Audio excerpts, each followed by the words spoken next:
O Fórum Latino-Americano de Defesa do Consumidor e o PROCON do Estado do Rio Grande do Sul realizaram a reunião plenária de setembro no auditório do órgão estadual de defesa do consumidor na sexta-feira, dia 11 agora. O evento teve a apresentação do tema Os 25 anos do Código de Proteção e Defesa do Consumidor, conquistas, desafios e perspectivas. Nós estivemos lá para acompanhar este importante evento. Pode rodar a matéria.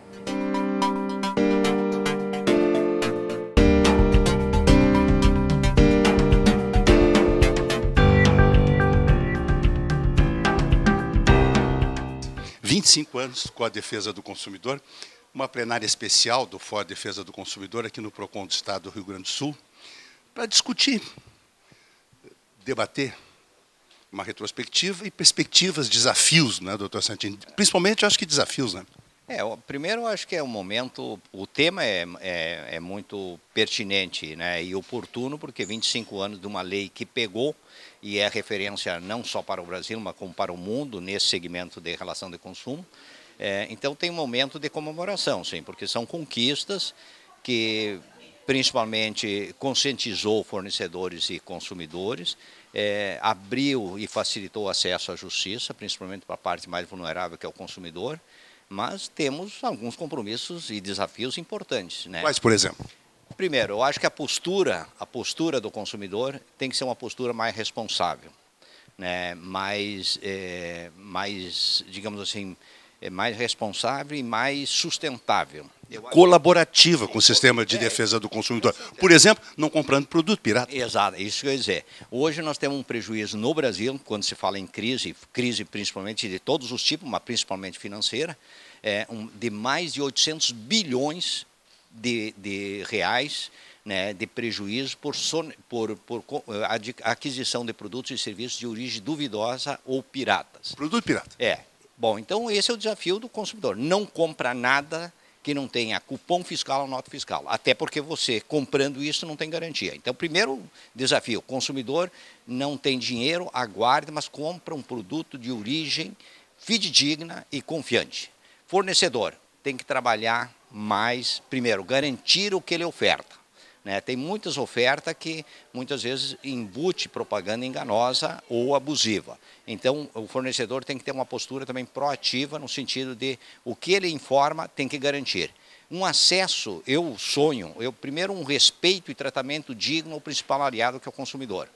E aí, para isso, ele tem que investir na ponta dos seus prepostos, no sentido de prepará-los, no sentido de ter poder decisório. É um acolhimento do consumidor, né? Todo ser humano. Não é só para olhar para ele como uma possibilidade de vender alguma coisa, um produto ou serviço, é acolhê-lo, né? Diz que todo ser humano gosta de ser tratado pelo amor e não pela dor. Então, é importante esse carinho, porque é ele que dá sustentação ao agente econômico. Então, não existe a menor dúvida. Então, isso o fornecedor tem que trabalhar muito e diminuir esses conflitos. Eu sonharia, em breve, esse é o grande desafio, que nós não precisaríamos mais ter os 30 dias quando um produto ou serviço apresenta defeito. Concordo. Eu recomendo fazer a troca imediatamente. Porque o fornecedor tem um poder de barganha com o fabricante que ele pode negociar nessa cadeia. Como é nos Estados Unidos. Como é nos Estados Unidos e outros países do mundo. Nós tivemos um exemplo, nós atendemos uma senhora no Consumidor RS que comprou um tablet para a filha dela. Em 8, 10 dias apresentou defeito.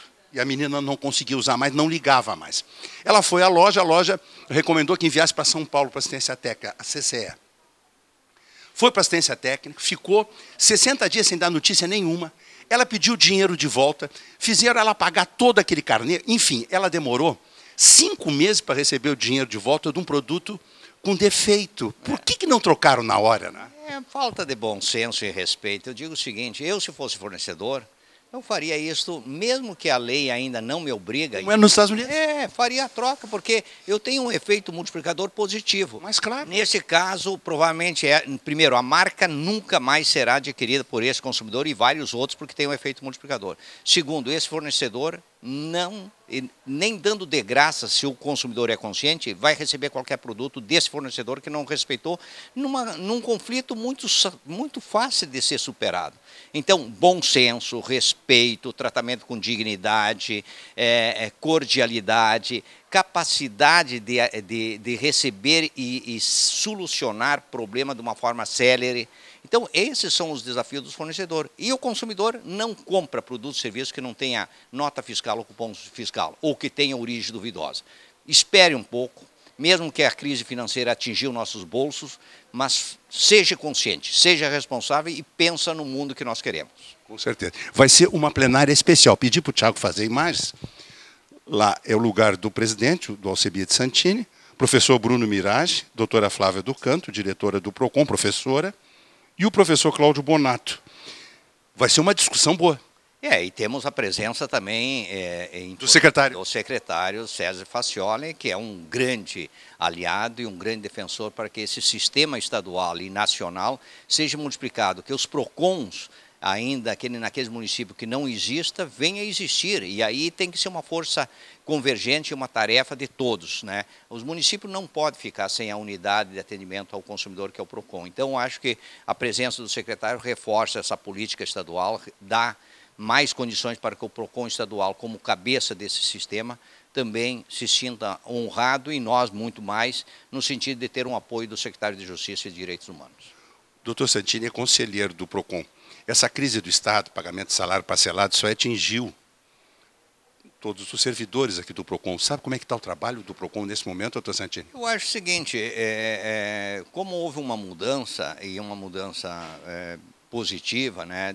Nós tivemos aqui um grande diretor, foi o Cristiano Aquino. Não podemos desconsiderar isso aí, como foi você na tua época, a Maria de Lourdes, que já nos deixou, enfim. Mas a Flávia do Canto Pereira é uma jovem executiva que começou no PROCON municipal. Ela vem com entusiasmo e tem um apoio do conselho e dos conselheiros, isso é importante. Temos um recurso, no fundo, importante. Não foi lançado mão, não. O governo não pegou esse recurso? Não temos ainda essa informação. No governo passado houve apropriação que nós consideramos indevida, de um fundo que tem uma independência de gestão, né? E até o conselho, num determinado momento, questionou se isso tem base legal ou não. Mas, de qualquer forma, nós temos um fundo, estamos provocando que a sociedade como um todo, entidades, principalmente movimentos sociais, provoque, né, demandas de projeto que tenham interesse coletivo nessa área da relação de consumo. E o PROCON e os servidores, pelo que a gente acompanha, e a gente está muito presente aqui, estão extremamente motivados. Que bom! Eu acho que momento de crise também é um momento de doar um pouquinho mais, fazer mais do que o individual, algo que seja coletivo, e para que a gente tenha aquela sociedade que sonha. Não tem a menor dúvida que a nossa sociedade é uma decorrência ou da ação ou da omissão de cada indivíduo. Então, pense e age coletivamente. Atua de forma proativa e solidária. Faça algo mais que o individual. E teremos aí uma sociedade melhor. Caso contrário, todos serão perdedores. Então, acho que é o momento de transformar a relação perde-perde numa relação ganha-ganha. É verdade. O doutor Santini me citou como diretor do PROCON do Estado, lá se vão 10 anos. Na época, o secretário Edir Oliveira conseguiu com o governador Germano Rigoto, ele fez um decreto que o fundo da criança e o fundo da defesa do consumidor fossem intocáveis, não pudessem ser de forma alguma mexidos. Mas no governo passado, de fato, chegou essa informação que o governador Tarso Genro autorizou a retirada de um dinheiro do fundo. Eu acho que cabe aí aos conselheiros, que são soberanos, né, independentes, e também de analisar isso tecnicamente, mas principalmente juridicamente, se isso é possível. Porque senão não adianta ter normas se são desrespeitadas. Se quiser mexer, modifica as normas. Enquanto existem as normas, e na época era o nosso Felipe Kirchner, nosso presidente, e vários conselheiros, quando abordamos o assunto, se questionou de consultar a PGE, mas principalmente o Poder Judiciário. Perfeito. Porque não cabe. E é um dinheiro da sociedade para ser aplicado em favor dela, na proteção do cidadão. Que tem que retornar na linha da educação, da conscientização do fornecedor e do consumidor. Da repressão das más práticas. Isso, perfeito. Então, acho que essa postura também corajosa dos conselheiros e do Conselho é fundamental. Eu não abro mão, eu tenho uma postura sempre proativa, de respeito, mas quando atacou as normas legais, a gente vai até o fim. Com certeza. O doutor Santini é conselheiro da Gergs. recentemente, caiu para sua análise, reajuste das tarifas do transporte intermunicipal na região metropolitana. Isso aí já passou, né, doutor Santini? Passou pacificamente, claro que existe aí um período de recurso, é uma matéria delicada, porque mexe com o bolso, do consumidor, um cenário extremamente frágil, né, de capacidade financeira do consumidor e também do agente econômico. Mas nós temos que ter lá o conselho é totalmente independente, né? Vocês tiveram restrição de salário também lá?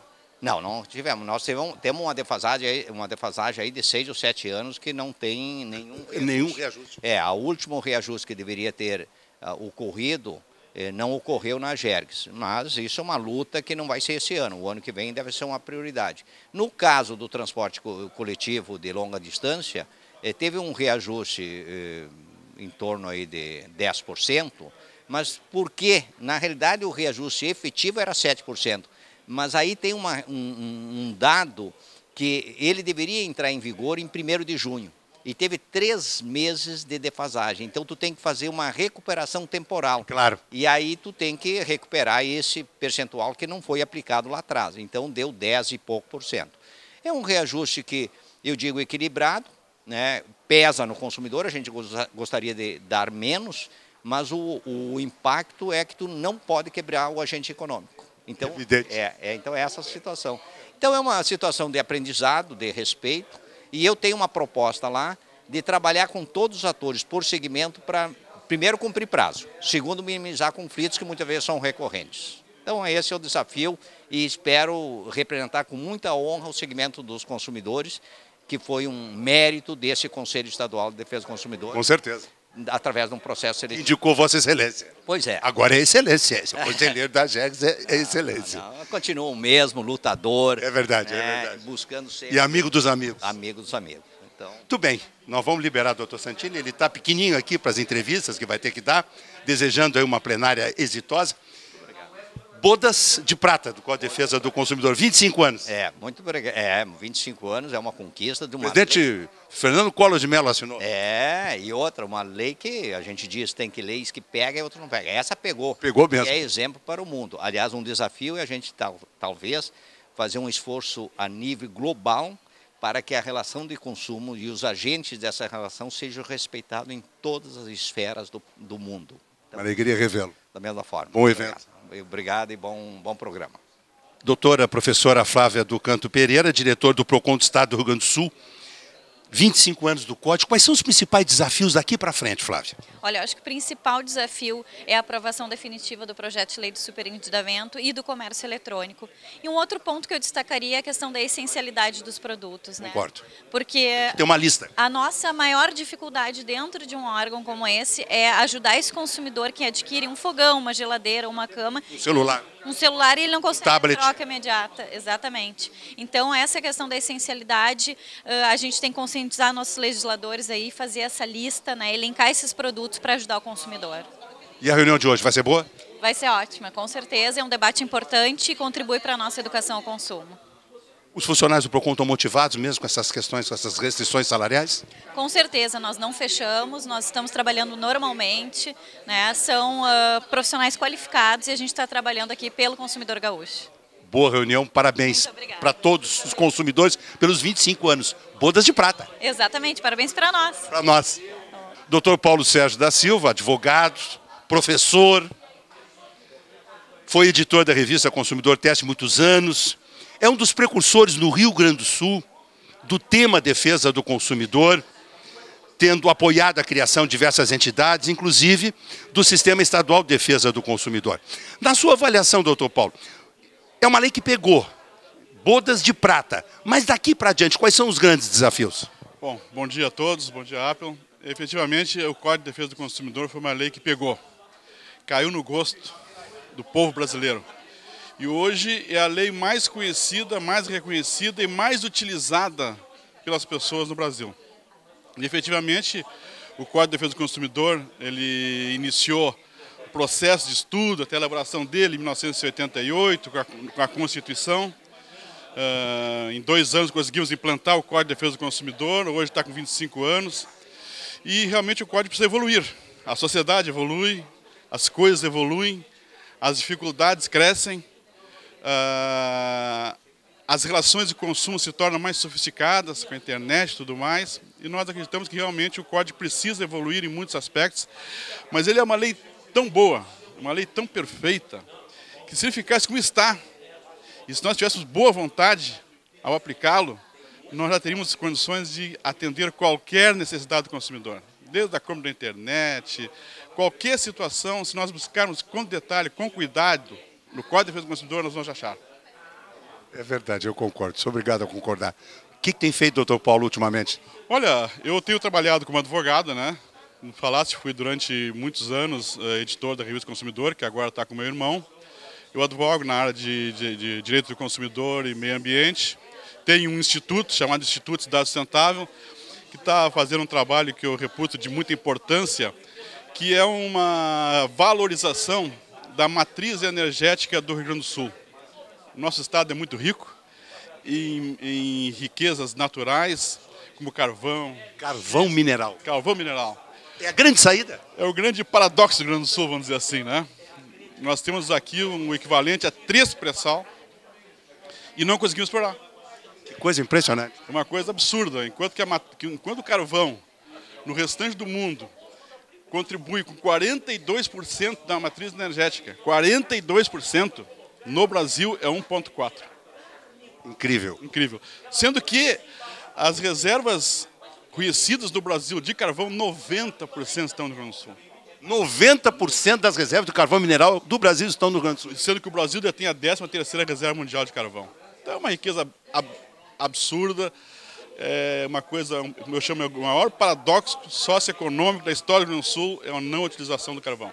O que nós precisamos são de governos com projetos. Exatamente. E com continuidade. O eleitor gaúcho troca de governo, de partido, como se trocasse de roupa. Exatamente, não existe uma continuidade, não se consegue definir uma prioridade, porque essas questões assim complexas, estruturantes, de infraestrutura, demoram anos, 10, 15, 20 anos para serem implantadas. Então não pode um governo continua, o outro para, um continua, o outro para. É uma coisa de louco. Uma coisa absurda. Absurdo. Então, por isso que nosso estado está nessa situação, né? Que alegria rever o doutor Paulo.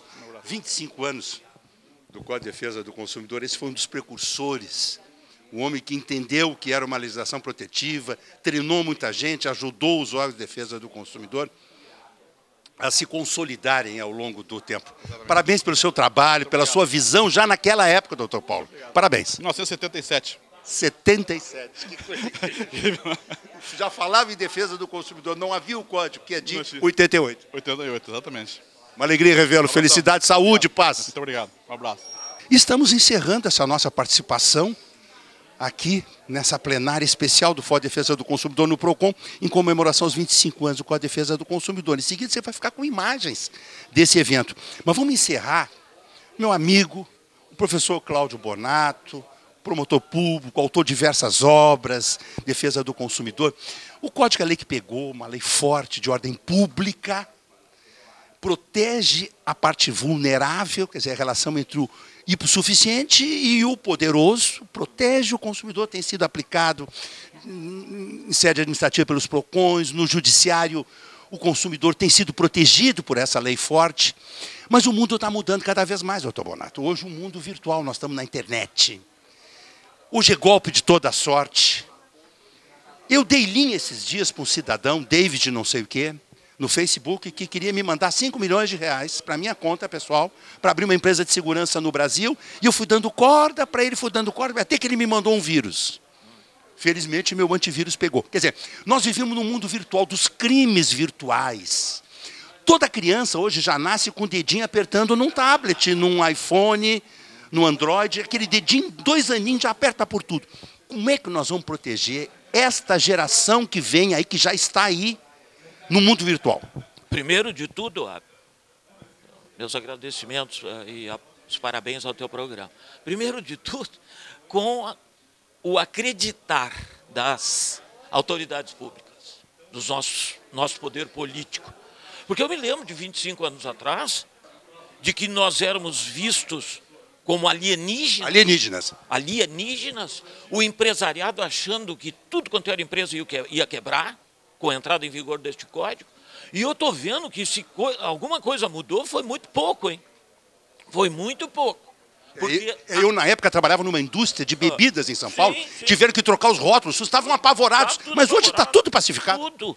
E me convidavam para dar palestra, mas, doutor, vai quebrar tudo. Vai quebrar, um pouquinho. Vocês não leem a Constituição? Por que vocês acham que o legislador constituinte colocou como um dos pilares da ordem econômica, lá no artigo 170, inciso 5, a defesa do consumidor? Vocês acham que o legislador constituinte brasileiro, então, é uma pessoa sem o mínimo de conhecimento científico? Ah, mas o senhor vê como é que nós vamos enfrentar isso? Não, parei um pouquinho. Os produtos de vocês, os serviços de vocês vão passar a ser qualificados. Vocês vão ter qualidade para competir no mercado internacional. Se vocês não tiverem condições de vender dentro do país, exportem. Que vocês vão ter penetração em tudo quanto é mercado. Mercosul, que naquela época estava sendo criado. Então, Apple, estas questões. Agora, claro, nós estamos enfrentando esses problemas modernos. Modernos. E como é que nós vamos nos preparar? Primeiro de tudo, volto ao início, o acreditar. Quantos PROCONs nós temos no estado do Rio Grande do Sul? Não temos 80. Não temos 80. E quantos municípios? Por que nós só temos 80? Porque o poder político ainda acha que PROCON, que defesa do consumidor, é uma coisa ruim para a sociedade. Atrapalha o político. Atrapalha o político. Então, enquanto nós... pede dinheiro para os fornecedores para suas campanhas. Se o PROCON vai lá multar, está criando problema. Mas é óbvio. Então, nós temos que parar com isso. Tem que parar com isso. Porque o mau fornecedor, ele é mau, inclusive, quando ele dá dinheiro que não se sabe de onde para as campanhas políticas. É óbvio. Então, querem ver pelas costas os meninos procuradores da República, os meninos delegados federais, esse menino juiz federal, Sérgio Moro, que eu fico morrendo de orgulho quando vejo. É um orgulho. É um orgulho para a nação brasileira, essa garotada da Dallagnol e esses meninos aí, procuradores da República, os motoristas de táxi estão falando que são orgulhosos deles. Por quê? Porque estão botando na cadeia os inimigos públicos número 1. Os inimigos da nação. Da nação. Inimigo da nação. Agora, tu imagina essa menina, a Flávia, a pressão que essa menina recebe. O outro menino lá do PROCON municipal, do Cauê, né? Eu posso dizer, eu fui diretor desse PROCON há 10 anos atrás. Até ameaça de morte eu tive. Mas é óbvio. E mais de uma vez eu tive ameaça de morte. Então, o que tem que acontecer? A sociedade organizada acreditar que há instituições sérias e você passou por aqui, você sabe disso. Então vamos acreditar e vamos colocar atrás das grades quem não quer se adaptar a uma sociedade justa, fraterna e igualitária. Senão, Apple, daqui a 25 anos nós vamos estar falando a mesma coisa, o doutor lá de bengalinha aqui, mas em sala de aula, porque eu só saio de sala de aula quando morrer. Que coisa boa. Tá? Porque eu tento passar isso para os meus alunos. Eu só saio da televisão quando eu morrer também. É isso aí. Do meu projeto Consumidor RS, das palestras, só quando eu morrer. Isto não tem preço, Apple. Passar para essa garotada, porque se eles ficarem desesperançados, não, aí nós vamos para o espaço. Aí o nosso país, enquanto nação, morreu. Mas enquanto essa garotada estiver fazendo esse trabalho, enquanto a garotada estiver visualizando o exemplo, nós vamos construir um país do futuro, que quantos e quantos anos nós vimos falando, o país do futuro. O Brasil é o país do futuro, mas esse futuro não vai chegar? Não, vai chegar sim. Doa a quem doer. Muito bem. Termino aqui com a minha preocupação. O mundo virtual. Nossas crianças, adolescentes estão conectadas 24 horas por dia. Só não estão conectadas quando estão dormindo, mas o celular, o tablet está do lado ali. Estão interagindo com esse mundo virtual. É uma coisa preocupante. Como é que nós vamos proteger esses jovenzinhos nossos aí? Uma alegria revê-lo. Boa palestra hoje aqui. Tá, muito obrigado, parabéns mais uma vez. Sucesso para o teu programa, viu? Muito obrigado. Imagens aqui da plenária comemorativa. 25 anos com a defesa do consumidor.